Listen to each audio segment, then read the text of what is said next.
Hi, I'm Lcpl Burkitt, and today I'm going to be talking to you about packing kit. So, first we're going to go over what we're going to be covering. So today we're going to be covering essential items you need to pack, and my personal burger layout. So, essential items, i.e. things you need to pack.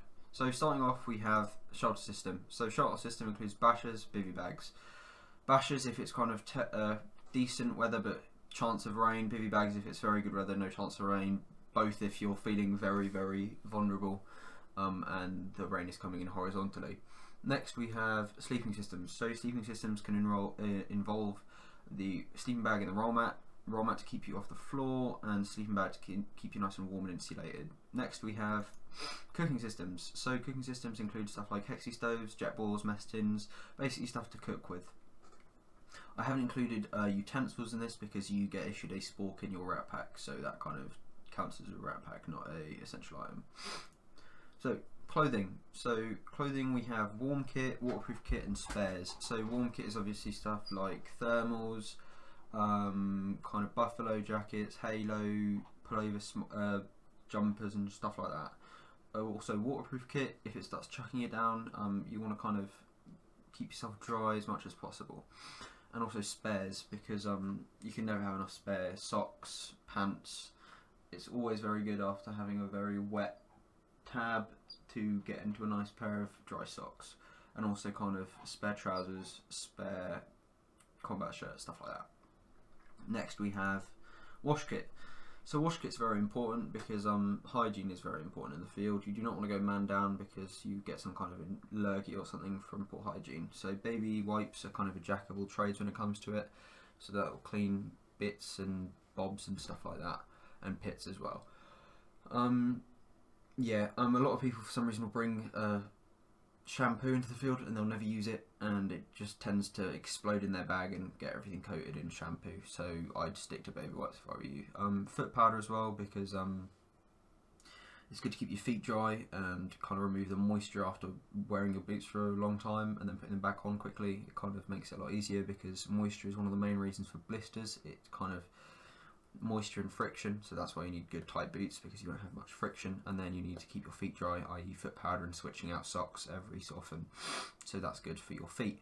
Dental kit as well, because dental hygiene is very good. You do not want to get like a toothache or something because you haven't brushed your teeth or something in a few days. Shaving kit as well for the men, and sanitary items for the ladies as well.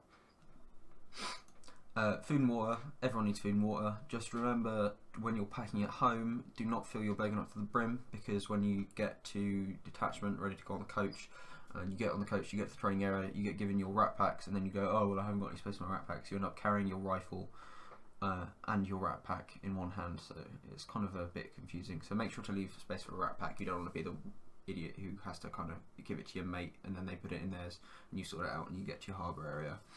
Also water bottles. Water is very important. Keeping hydrated is very important. You don't want to go man down because you think you don't need a drink, but then your pee goes black and you really do need a drink. So much water as possible, pretty much. Next we've got munitions. So that can be spare ammunition, smoke grenades, stuff like that. You're never going to use grenades in the cadets. Smoke grenades, I believe you do. I have heard of a weapons handling test for it in the cadets, so I'm assuming you do sometimes get to use smoke grenades later on.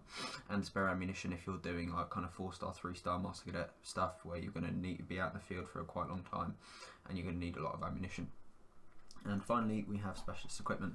So specialist equipment can kind of involve entrenchment tools, stuff like that, for making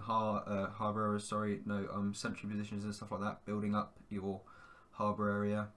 Route denial stuff, so that can be trip flares, shmoolies, shmoolies and paralooms and stuff like that.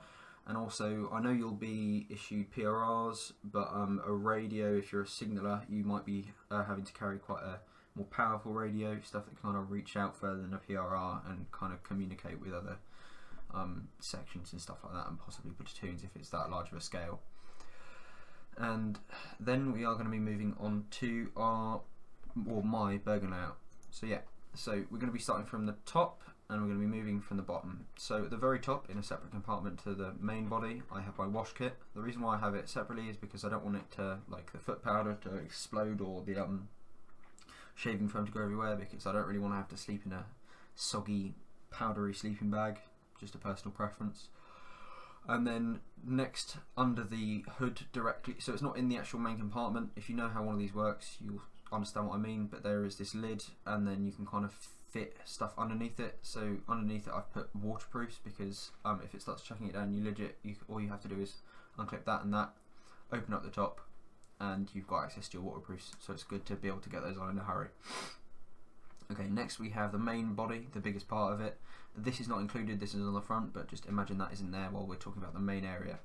So in the main area, you're going to have your sleeping systems, your food, your specialist equipment, your munitions. So basically all the bulky items, you're going to have your main body, all the heavy stuff as well, because you want to kind of keep a central, kind of good centre of mass, if you get what I mean. You don't want like heavy stuff on one side, because you'll start to tilt and eventually you'll start going around in circles. So yeah, sleeping systems. Some of you may notice I do not have my roll mat across the top, and that is because I have mine rolled up on the inside. Number one, it kind of keeps it a bit more compact as well, and it also kind of protects the stuff on the inside if you have to drop your Bergen in a hurry. So I'll have my roll mat kind of like coiled in around the inside of it, and then I push my sleeping down in the middle, and it kind of widens it out. And that also, so I'll have my sleeping bag at the bottom and my roll mat on the sides. Food as well, so you'll have your kind of broken down wrap packs, so not in the boxes but in the kind of sealable bags, as you do when you get issued them. So specialist equipment if you need it, and spare munition as well.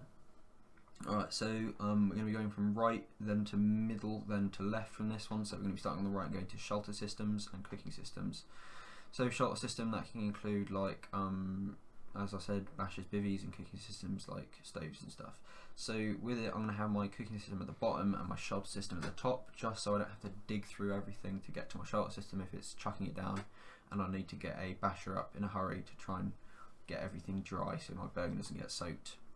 Alright, middle. So I have my water bottle, 58 pattern one on the outside there, and the outside pouch, simply because I don't want it to leak if it's up here or something with the food above the sleeping bag. I don't want it to leak down into the sleeping bag if it does leak.